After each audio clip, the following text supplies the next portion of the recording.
행복한 마을에 왜 불행이 찾아왔을까요? 여러분, 완벽해 보이는 평화 속에 감춰진 진실이 있다면 그걸 알고 싶으신가요? 노을이 지는 저녁 6시 경상도의 작은 행복마을에는 아이들의 웃음소리가 골목마다 울려 퍼지고 있었습니다. 할머니들은 평상에 둘러앉아 된장찌개 끓이는 얘기를, 할아버지들은 마을회관 앞에서 장기판을 두며 하루를 마무리하죠. 이 마을엔 30년 넘게 큰 사건이 없었어요. 서로가 서로를 알고 믿고 의지하는 곳이었습니다. 우리 마을만큼 평화로운 곳이 어딨겠어? 이장 박만수 씨는 늘 이렇게 자랑하곤 했습니다. 실제로 이 마을은 범죄율 제로, 이웃 간 분쟁도 거의 없는 모범 마을로 선정되곤 했죠. 봄에는 마을 입구 벚꽃길이 장관을 이루고 여름엔 개울에서 아이들이 물놀이를 하며 가을엔 온 마을이 함께 추수감사 잔치를 열었습니다. 그런데 말이죠. 어느 봄날부터 이상한 일들이 시작되었어요. 처음엔 아무도 눈치채지 못했습니다. 마을 어기 300년 된 느티나무 아래에서 놀던 아이들이 갑자기 울음을 터뜨렸고 평소 순하던 김할머니네 삽살개가 밤마다 미친 듯이 짖어댔죠. 이 녀석이 왜 이래? 평생 이런 적 없었는데. 김할머니는 고개를 갸우뚱했습니다. 그리고 누군가의 집 앞을 지날 때마다 사람들은 이유 모를 한기를 느꼈다고 말했습니다. 한여름인데도 소름이 돋는 기분이었다고 했어요. 저 집 앞만 지나가면 왜 이렇게 음산하지? 슈퍼를 운영하는 정 아주머니가 속삭였습니다. 그 사람이 이사 오고부터야 뭔가 달라졌어. 마을 사람들은 하나둘 수군거리기 시작했어요. 오늘 사연을 시작하겠습니다. 시작하기 전에 구독과 좋아요는 큰 힘이자 사랑입니다.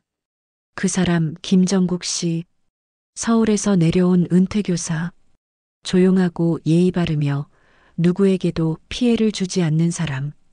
하지만 왜일까요? 그가 걸어가는 골목길엔 이상하게도 그림자가 짙게 드리워진 것만 같았어요. 정국 씨는 좋은 분이야. 우린 그분을 믿어야 해. 이장은 주민들을 진정시키려 했지만 사람들의 눈빛은 점점 의심으로 가득 찼습니다. 밤마다 그의 집에서 들려오는 낯선 소리, 창문 사이로 보이는 희미한 불빛, 그리고 새벽녘 정원을 거닐며 혼잣말을 하는 그의 모습. 행복했던 마을은 언제부터인가 불안의 그림자에 덮이기 시작했죠. 대체 무슨 일이 일어나고 있는 걸까요? 그리고 진짜 불행의 시작은 정말로 김정국 씨가 이사 온 그날부터였을까요? 아니면 우리가 모르는 더 깊은 비밀이 숨어 있는 걸까요? 김정국 씨는 40년간 서울 강남의 한 명문 중학교에서 국어를 가르친 베테랑 교사였습니다. 학생들 사이에서 따뜻한 선생님, 인생 선생님으로 불렸던 그는 늘 학생들의 고민을 경청하고 진심 어린 격려의 말을 아끼지 않았죠. 선생님, 전 국어를 못해요. 한 학생이 낙담하며 말했을 때 김정국 씨는 이렇게 대답했습니다. 못하는 게 아니야. 아직 방법을 못 찾은 것뿐이지. 선생님이 도와줄게. 그의 교실엔 늘 웃음이 넘쳤고 졸업한 학생들도 명절 때마다 찾아와 인사를 드릴 정도였어요.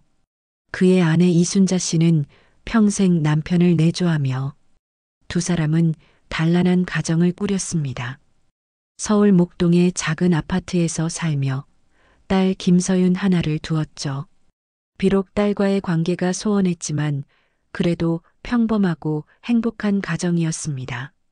주말이면 남산을 산책하고 결혼기념일엔 아내가 좋아하는 이태리 레스토랑에서 식사를 했어요. 하지만 3년 전 가을 모든 게 무너졌습니다.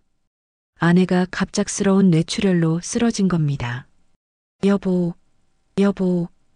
김정국 씨는 바닥에 쓰러진 아내를 부둥켜 안고 119에 전화했죠.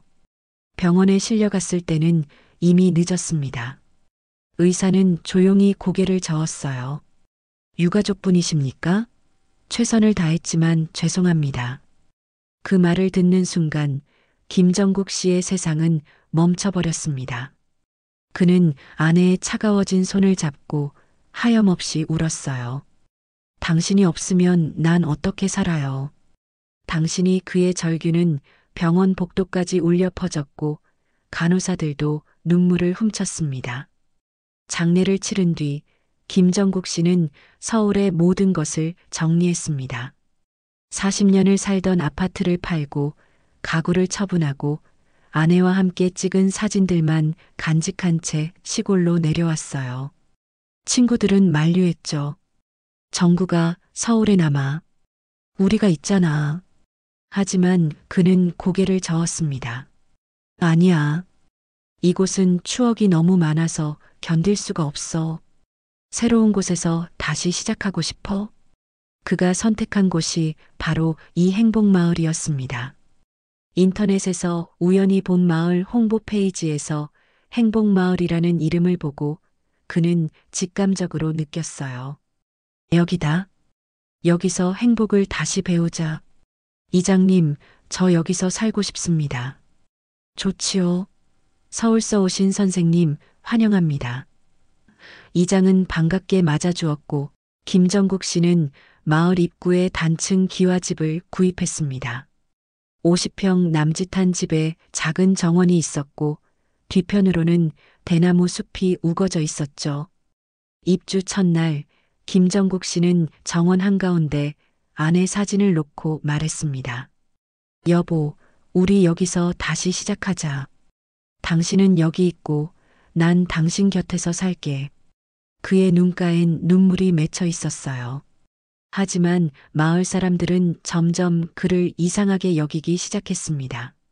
매일 아침 6시에 일어나 정원에 물을 주고 작은 테이블에서 커피 2잔을 준비하는 그의 모습. 혼자 사는데 왜 2잔을 준비하지?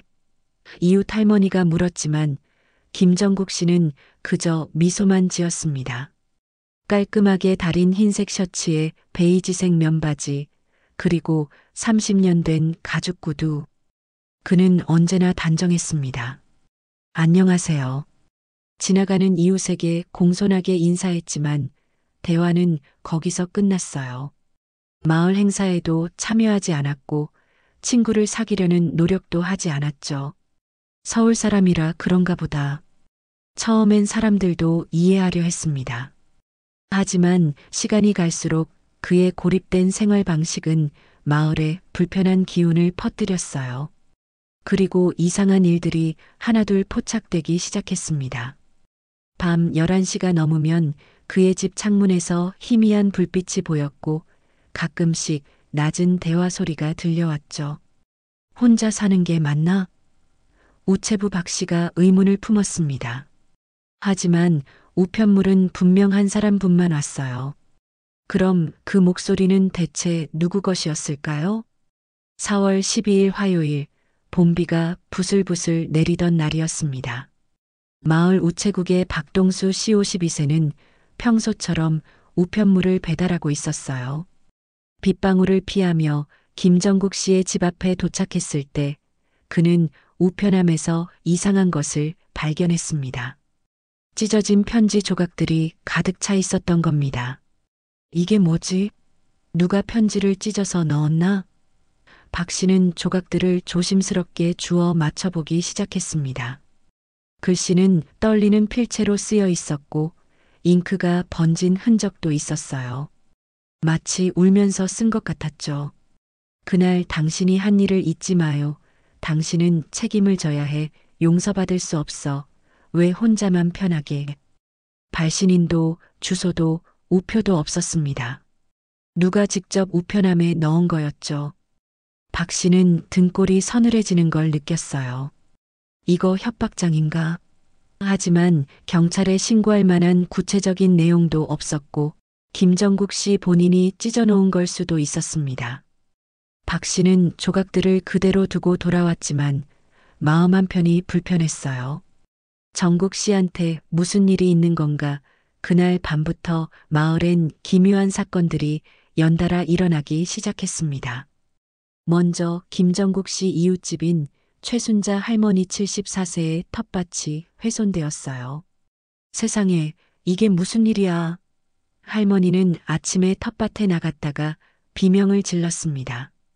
정성껏 가꾸던 상추와 고추, 토마토가 뿌리째 뽑혀 있었고 흙이 여기저기 흩어져 있었거든요. 누가 이런 짓을 한 거야? 내가 3달 동안 키운 건데. 할머니는 울먹이며 이장에게 신고했습니다.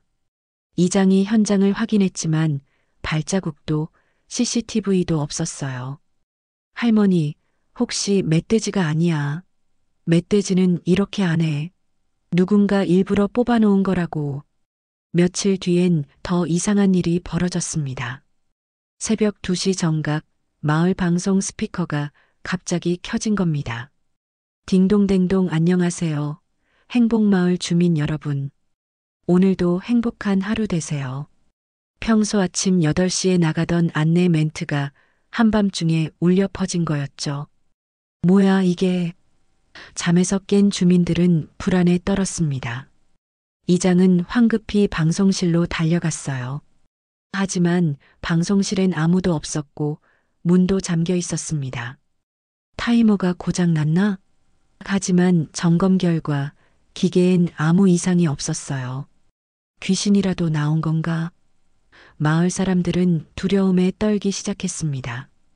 그리고 그들의 시선은 자연스럽게 한 곳으로 향했죠. 바로 김정국 씨의 집. 그분이 온 뒤로 이상한 일만 생기잖아. 밤마다 뭘 하시는 거래? 혼자 중얼거리는 소리도 들린다던데. 혹시 무당이라도 부른 거 아냐? 소문은 눈덩이처럼 커졌습니다. 어떤 사람은 김정국 씨가 밤마다 굿을 했고 어떤 사람은 망령과 대화를 나눈다고 했어요. 근거 없는 이야기들이었지만 불안은 사실보다 빠르게 퍼져나갔습니다. 김정국 씨는 이 모든 걸 알고 있었습니다. 장 보러 나갈 때마다 사람들이 수군거리는 소리가 들렸고 아이들이 그를 피해 도망가는 모습도 봤어요. 나 뭘 잘못한 거지? 그는 점점 더 마을 사람들과 거리를 두기 시작했습니다. 어느 날 저녁 그는 정원에서 커피를 마시다 하늘을 올려다보며 중얼거렸습니다. 여보, 사람들이 날 이상하게 봐. 내가 뭘 잘못한 걸까? 그냥 당신 곁에서 조용히 살고 싶었을 뿐인데. 그의 목소리엔 깊은 슬픔이 묻어 있었죠. 하지만 대답해줄 사람은 아무도 없었습니다. 그날 밤 김정국 씨의 집에서 또다시 낮은 목소리가 들려왔습니다.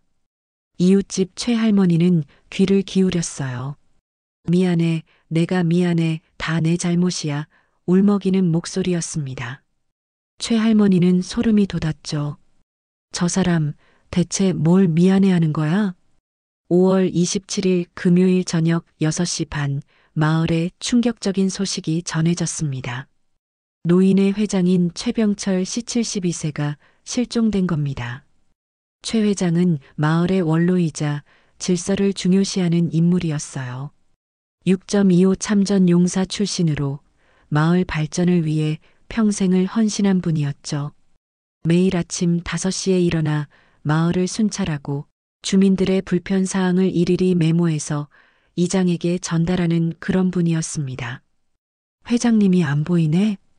저녁 식사 시간이 지나도 집에 돌아오지 않자 최 회장의 아내는 불안해하기 시작했어요. 휴대폰으로 전화를 걸어도 꺼져 있었습니다. 이상한데 평생 전화를 끄고 다니신 적이 없는 분인데. 밤 9시 최 회장의 아들이 경찰에 실종 신고를 했습니다. 그리고 마을 사람들이 수색에 나섰죠. 손전등을 들고 골목골목을 뒤졌지만 최 회장의 모습은 어디에도 없었어요. 마지막으로 언제 보셨어요? 경찰이 물었을 때 슈퍼주인 정미숙 씨 56세가 증언했습니다. 어제 저녁 6시 반쯤 봤어요. 회장님이 정국 씨 집 앞을 지나가시더라고요. 그때 뭘 하고 계셨나요? 글쎄요, 정국 씨 집 대문 앞에서 서 계셨어요. 그리고 정국 씨랑 뭔가 얘기를 나누시는 것 같았어요. 이 말에 마을 사람들은 술렁이기 시작했습니다. 정국 씨랑 마지막으로 만났다고? 그럼 정국 씨가 뭔가 알고 있는 거 아냐? 경찰은 즉시 김정국 씨를 참고인으로 조사했습니다. 경찰서 조사실, 형광등 불빛 아래 앉은 김정국 씨의 얼굴은 창백했어요. 최병철 씨를 마지막으로 만난 게 맞습니까? 네, 맞습니다. 김정국 씨는 떨리는 목소리로 대답했습니다. 어떤 대화를 나누셨습니까? 회장님이 인사하러 오셨어요. 정국 씨, 마을에 잘 적응하고 계시냐고 물으시길래, 네, 덕분에 잘 지내고 있습니다라고 했죠. 그리고 혹시 불편한 게 있으면 언제든 말씀하시라고 하셨어요. 그 후엔요? 그게 전부입니다. 회장님은 지팡이를 짚고 마을 쪽으로 걸어가셨고 저는 집 안으로 들어갔습니다. 몇 시쯤이었습니까? 6시 반쯤요. 정확히 기억은 안 나지만 경찰은 김정국 씨의 집을 수색했습니다. 하지만 아무런 증거도 나오지 않았어요. 최 회장의 흔적은 어디에도 없었습니다. 하지만 마을 사람들의 의심은 점점 커져만 갔죠. 그 무렵부터 김정국 씨의 행동은 점점 더 기이해졌습니다. 밤 10시가 넘으면 그의 집에서 큰 목소리가 들렸어요. 왜 이러는 거야? 내가 뭘 잘못했어? 누군가와 다투는 듯한 소리였습니다. 이웃집 최할머니가 귀를 기울였지만 대화 상대의 목소리는 들리지 않았어요. 마치 혼자 소리를 지르는 것 같았죠. 정국 씨 혹시 정신이 이상한 거 아냐? 최할머니는 두려움에 떨었습니다. 며칠 뒤 아침 결정적인 증거가 발견되었습니다. 김정국 씨의 정원, 장미 덤불 사이에서 최 회장의 지팡이가 발견된 겁니다. 최 회장이 늘 짚고 다니던 호두나무로 만든 지팡이. 손잡이엔 회장님의 이름이 새겨져 있었어요. 이거 회장님 거 맞아. 정원을 청소하던 이웃 주민이 소리쳤습니다. 정국 씨, 나와 보세요. 김정국 씨는 황급히 밖으로 나왔어요. 지팡이를 보는 순간 그의 얼굴은 새하얗게 질렸습니다. 이게 왜 여기 당신이 제일 잘 알겠죠? 회장님을 어떻게 한 겁니까? 아니에요. 전 정말 몰라요. 김정국 씨는 필사적으로 부인했지만 이미 마을 사람들의 눈엔 그가 범인으로 보였습니다. 경찰 부르세요. 저 사람 당장 잡아가야 해. 마을은 분노로 들끓었고 김정국 씨는 문을 굳게 잠근 채 집 안으로 들어갔습니다. 그의 손은 떨리고 있었어요. 난 정말 아무것도 하지 않았는데 어떻게 된 거지? 창문 너머로 보이는 마을 사람들의 분노한 얼굴. 김정국 씨는 주저앉아 고개를 묻었습니다. 여보, 나 어떡하지? 사람들이 날 믿지 않아. 상황이 심각해지자 마을 이장 박만수 씨는 더 이상 참을 수 없었습니다. 진실을 알아야 했어요.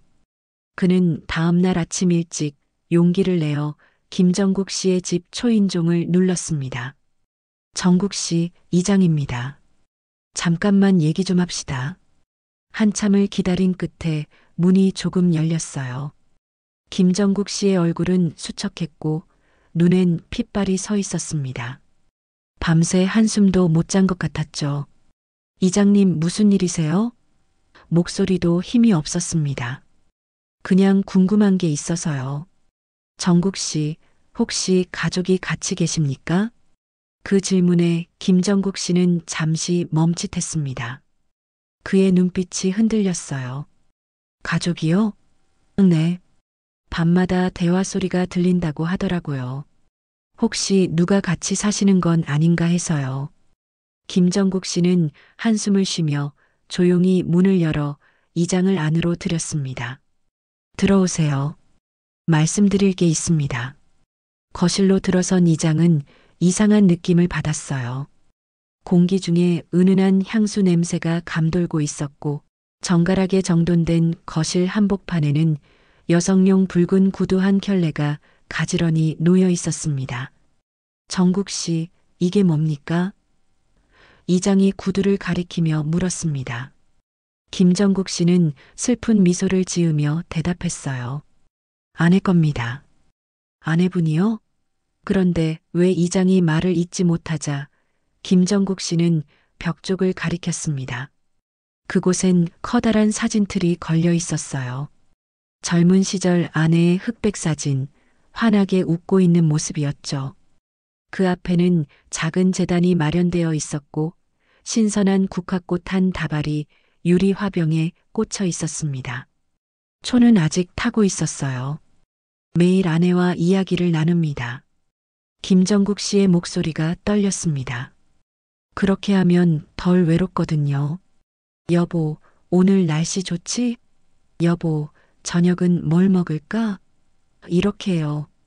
그러면 아내가 아직 옆에 있는 것 같아서 그의 눈가에 눈물이 맺혔습니다. 이장은 가슴이 먹먹해졌어요. 하지만 한편으론 의문이 들었습니다. 국화꽃은 매일 새 것으로 바뀌어 있었거든요. 시든 꽃은 하나도 없었죠. 이 꽃은 매일 직접 사러 가십니까? 아니요. 김정국 씨는 고개를 저었습니다. 누군가 갖다 줍니다. 누가요? 그건 말씀드릴 수 없습니다. 이장이 더 묻기 전에 김정국 씨는 말을 이었습니다. 이장님, 저 정말 회장님을 해치지 않았어요. 지팡이가 왜 제 정원에 있는지도 모르겠어요. 누군가 저를 함정에 빠뜨리려는 것 같아요. 왜 그런 생각을 하십니까? 모르겠어요. 하지만 이상한 일들이 계속 일어나고 있어요. 우편함에 찢어진 편지, 밤마다 들리는 발소리, 그리고 김정국 씨는 말을 멈췄습니다. 이장이 돌아간 후 마을 사람들은 지난 며칠간의 CCTV를 다시 확인했습니다. 그리고 충격적인 장면을 발견했죠. 매일 밤 11시쯤 젊은 여성의 그림자가 김정국 씨의 집 골목에 나타나 조용히 안으로 들어가고 있었던 겁니다. 긴 머리에 날씬한 체구, 검은색 롱코트를 입은 여성. 그녀는 주위를 살피며 조심스럽게 움직였어요. 마치 누군가에게 들킬까봐 두려워하는 것처럼요. 정국 씨가 여자를 숨기고 있었어. 그래서 이상한 소리가 들렸구나. 밤마다 만나는 여자가 있었던 거야. 마을은 다시 한번 술렁였습니다. 김정국 씨를 향한 의심은 더욱 깊어졌죠. 혼자 사는 척하면서 사실은 누군가랑 동거하고 있었던 거 아니야? 그 여자가 회장님 일에도 연루된 거 아닐까? 하지만 진실은 사람들이 생각한 것과는 전혀 달랐어요. 그 여인은 김정국 씨에게 가장 가까우면서도 가장 먼 사람이었으니까요. 그리고 그녀의 등장은 이 사건의 핵심 열쇠였습니다. 경찰은 CCTV 화면을 분석해 그 여성을 추적하기 시작했습니다. 차량 번호판을 조회하고 인근 지역의 CCTV를 모두 확인했죠. 그리고 이틀 후 놀라운 사실이 밝혀졌습니다. 그녀는 다름 아닌 김정국 씨의 딸 김서윤 38세였습니다. 경찰이 김서윤을 찾아갔을 때 그녀는 서울 마포구의 작은 원룸에서 혼자 살고 있었어요. 김서윤 씨 맞으십니까? 네, 무슨 일이시죠? 아버님 댁에 자주 방문하시죠? 이 질문에 김서윤의 얼굴이 굳어졌습니다. 그건 어떻게 설명을 좀 해주시겠습니까? 김서윤은 한숨을 쉬며 이야기를 시작했습니다. 그녀는 20살에 집을 나갔어요. 아버지의 엄격함이 싫었고 간섭이 숨막혔죠.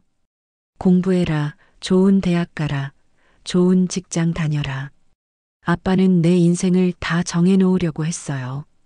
자유롭게 살고 싶었어요. 제가 원하는 대로요. 그녀는 디자인을 공부하고 작은 광고 회사에 취직했습니다. 30에 결혼했지만 3년 만에 이혼했죠. 남편도 아빠랑 비슷한 사람이었어요. 통제하려고만 했죠. 이혼 후 혼자가 된 김서윤은 부모님 생각을 하지 않으려 애썼습니다. 하지만 3년 전 가을 어머니가 돌아가셨다는 소식을 듣고 무너져 내렸어요. 엄마 미안해. 한 번도 찾아뵙지 못했어. 그녀는 아파트 바닥에 주저앉아 하염없이 울었습니다. 장례식에도 가지 못했어요. 용기가 나지 않았죠. 아빠가 날 용서 안 할 거야. 엄마한테도 못할 짓을 한 건데. 하지만 죄책감은 날이 갈수록 커졌습니다. 잠을 잘 수 없었고 일도 손에 잡히지 않았어요. 그러던 어느 날 아버지가 시골로 내려갔다는 소식을 들었습니다. 아빠 혼자 어떻게 지내실까 김서윤은 고민 끝에 아버지를 찾아가기로 결심했습니다. 하지만 낮에 마주할 용기는 없었어요. 그래서 밤에만 찾아갔죠. 아빠 잘 지내세요? 처음 방문한 날 김서윤은 떨리는 목소리로 물었습니다. 김정국 씨는 딸을 보고 눈물을 흘렸어요. 서윤아, 내가 왔구나. 내가 정말 왔구나. 두 사람은 껴안고 한참을 울었습니다. 그 후로 김서윤은 매주 두세 번씩 아버지를 찾아왔어요. 국화꽃을 갖다 주고 함께 어머니 사진 앞에서 차를 마셨습니다. 하지만 대화는 길지 않았어요. 여전히 서먹했고 용서하지 못한 감정들이 남아 있었으니까요. 서윤아, 회사는 잘 다니고 있니? 네, 그럭저럭요. 밥은 제때 먹고? 네, 아빠. 그러던 어느 날 밤 김서윤은 우연히 아버지의 서랍을 정리하다가 유언장을 발견했습니다. 그녀의 손이 떨렸어요. 유언장? 아빠가 유언장을? 호기심에 펼쳐본 순간 그녀는 충격에 휩싸였습니다. 본인 김정국은 모든 재산 아파트 매각 대금 5억 원 포함을 망 이순자의 이름으로 희망장학재단에 기부한다. 가난한 학생들이 공부할 수 있도록 사용되기를 바란다.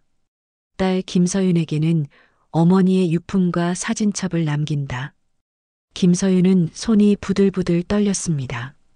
뭐야, 이게 무슨 분노가 치밀어 올랐어요. 내가 당신 딸인데 나한텐 한 푼도 안 남기고. 그날 밤 김서윤은 아버지와 처음으로 격렬하게 다퉜습니다. 당신이 뭘 안다고 엄마 이름을 함부로 써요. 서윤아, 이건 내 엄마의 뜻이었어. 평생 가난한 학생들을 돕고 싶어 했단다. 거짓말. 엄마는 나한테 재산을 물려주길 원했을 거예요. 그게 아니야. 내 엄마는 늘 말씀하셨어.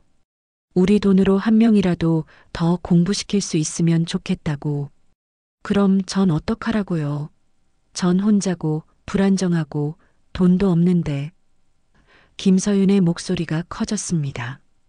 김정국 씨도 목소리를 높였어요. 내가 얼마나 엄마를 아프게 했는지 아니? 15년 동안 한 번도 찾아오지 않았잖아. 엄마가 얼마나 내 이름 부르며 우셨는지 알아? 그건 아빠가 날 이해 안 해줬잖아요. 내 인생을 존중 안 했잖아요. 대화는 평행선을 달렸고 김서윤은 울면서 집을 나갔습니다. 절대 그 유언장대로 안 할 거예요. 나도 권리가 있어요. 법적으로 싸울 거예요. 그 후로 김서윤은 더 자주 찾아왔지만 목적이 달라졌어요. 아버지를 설득하기 위해서였죠. 아빠, 다시 생각해 보세요. 제가 그 돈으로 엄마 이름으로 더 많은 일을 할 수 있어요. 하지만 김정국 씨는 고집을 꺾지 않았습니다. 안 돼. 이건 내 엄마의 마지막 소원이야. 두 사람의 관계는 점점 더 악화되었고 그 긴장감이 밤마다 들리던 다툼의 목소리였던 겁니다. 그리고 최 회장이 실종된 날 김서윤은 모든 의심이 아버지에게 쏠리는 걸 알았습니다. 하지만 그녀는 침묵했어요. 아빠가 고통받으면 유언장을 바꿀지도 몰라. 정신적으로 약해지면 내 말을 들을지도. 그녀의 이기심이 아버지를 더 깊은 나락으로 밀어넣고 있었던 겁니다. 경찰 조사를 마친 김서윤은 아버지를 찾아갔습니다. 밤 11시 마을은 고요했고 김정국 씨는 정원에 혼자 앉아 있었어요. 아빠 김서윤의 목소리에 김정국 씨가 고개를 들었습니다. 그의 얼굴은 수척했고 눈은 움푹 들어가 있었어요. 서윤아, 경찰이 왔다 갔다더구나. 네, 아빠 미안해요. 제가 괜찮아. 내 잘못이 아니야. 김서윤은 아버지 옆에 앉았습니다.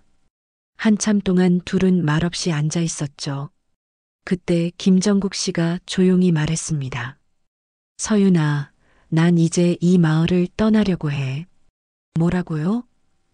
김서윤은 놀라 아버지를 쳐다봤습니다. 더 이상 여기 있을 수 없어. 사람들이 날 범죄자처럼 보는데 어떻게 계속 살 수 있겠니? 아빠, 아직 회장님을 찾지 못했잖아요. 아빠가 떠나면 더 의심받을 거예요. 상관없어.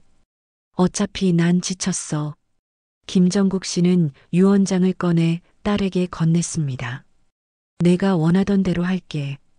유언장도 바꾸마. 재산 내가 다 가져. 난 아무것도 필요 없어. 아빠 김서윤의 눈에 눈물이 고였습니다. 됐어, 서윤아. 넌 내 인생 살아. 난 이제 엄마 곁으로 갈 거야. 그 말에 김서윤은 소스라쳤습니다. 아빠, 그게 무슨 소리예요? 피곤해. 너무 피곤해. 엄마 없이 사는 게 너무 힘들어. 바로 그때 마을에 긴급 사이렌이 울렸습니다. 두 사람은 깜짝 놀라 일어났어요. 밖에서 소란스러운 소리가 들렸습니다. 회장님 찾았어요. 살아계세요. 마을 이장의 목소리였습니다. 김정국과 김서윤은 황급히 밖으로 뛰쳐나갔죠. 이웃 마을 병원에서 연락이 온 거였어요. 최 회장이 발견되었다는 겁니다. 실종된 그날 밤, 최 회장은 친구 집에서 막걸리를 마시고 집으로 돌아오다가 산길에서 미끄러져 낭떠러지로 굴러떨어졌습니다. 의식을 잃고 계셨는데 등산객이 발견해서 병원에 실려갔답니다. 이장이 설명했어요. 지팡이는 그때 떨어뜨린 거고요. 바람에 날려서 정국 씨 집까지 간 것 같습니다. 마을 사람들은 충격을 받았습니다. 모든 게 오해였던 거예요. 정국 씨, 우린 당신을 의심했어요. 정말 미안합니다. 이장이 깊이 고개를 숙였습니다. 하지만 김정국 씨는 쓸쓸하게 웃기만 했습니다. 괜찮습니다. 저도 마을 사람들을 불편하게 했으니까요. 아니에요, 정국 씨. 우리가 잘못한 겁니다. 사람들이 돌아가고 김정국 씨와 김서윤만 남았을 때 김정국 씨는 집 안으로 들어가 짐을 싸기 시작했습니다. 아빠, 뭐 하세요? 떠날 거야. 이젠 정말 떠나고 싶구나. 아빠, 오해 풀렸잖아요. 상처는 안 풀려. 사람들이 날 다시 믿어줄 것 같지 않아. 김서윤은 아버지의 손을 잡았습니다. 아빠, 저 고백할 게 있어요.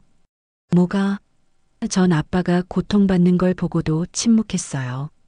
아빠가 약해지면 유언장을 바꿀 거라고 생각했어요. 김정국 씨의 손이 멈췄습니다. 김서윤은 울기 시작했어요.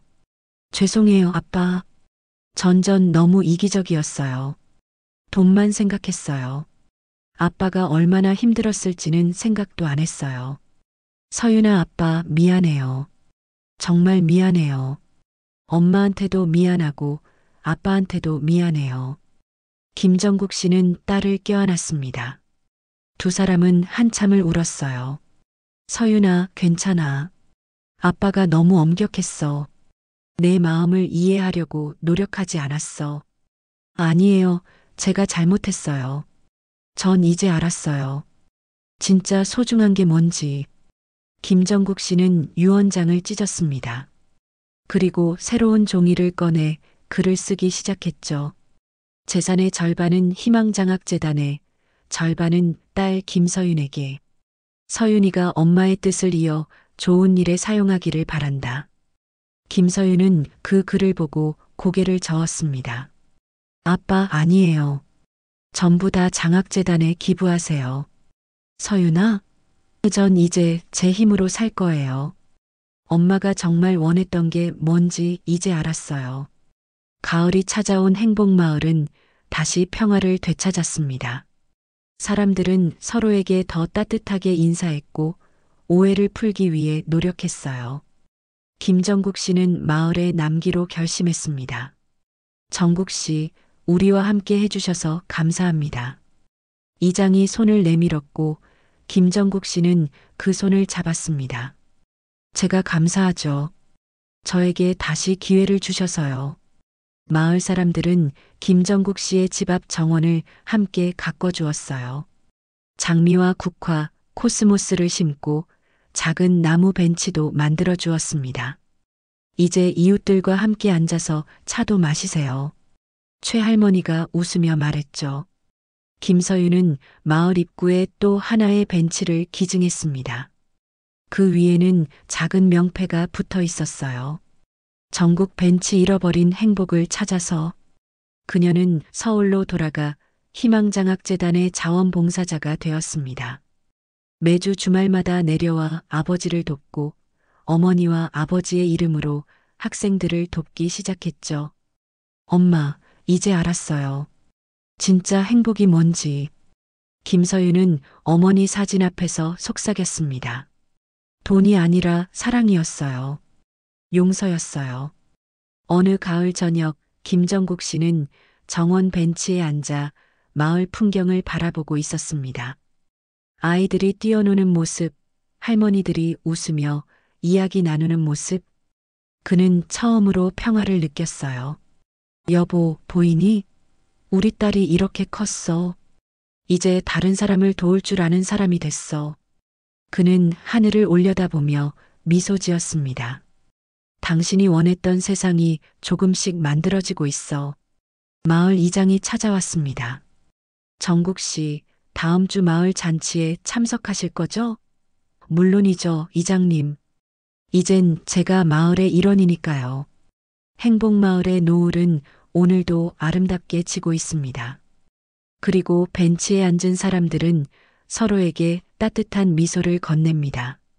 김서윤은 매주 아버지를 찾아와 함께 어머니 사진 앞에 국화를 바칩니다. 아빠, 오늘 장학생 한 명이 감사 편지를 보냈어요. 의사가 되고 싶대요. 엄마 이름으로 공부할 수 있게 해주셔서 감사하다고. 김정국 씨의 눈가에 눈물이 맺혔습니다. 내 엄마가 좋아하셨을 거야. 네, 아빠. 저도 이제 행복해요. 진짜 행복이 뭔지 알았어요. 여러분께 묻습니다.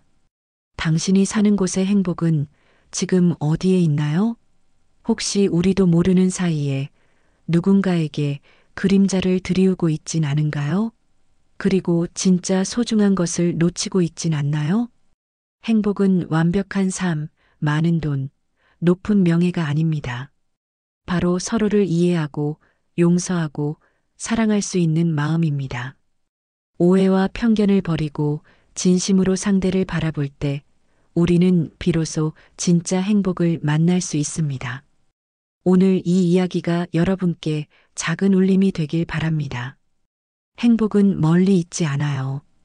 바로 우리 곁에 서로를 향한 따뜻한 시선 속에 있습니다. 그리고 용서와 화해, 그 속에서 우리는 새로운 시작을 만들 수 있습니다. 지금 이 순간 여러분 곁에 있는 소중한 사람에게 먼저 손을 내밀어 보는 건 어떨까요? 그 작은 용기가 여러분의 인생을 바꿀 수 있습니다. 오늘 사연 어떠셨나요? 마음에 닿으셨다면 구독과 좋아요 부탁드립니다. 이야기가 널리 알려질 수 있도록 공유해 주시면 더 큰 행운이 찾아오실 거예요. 끝까지 시청해 주셔서 감사합니다.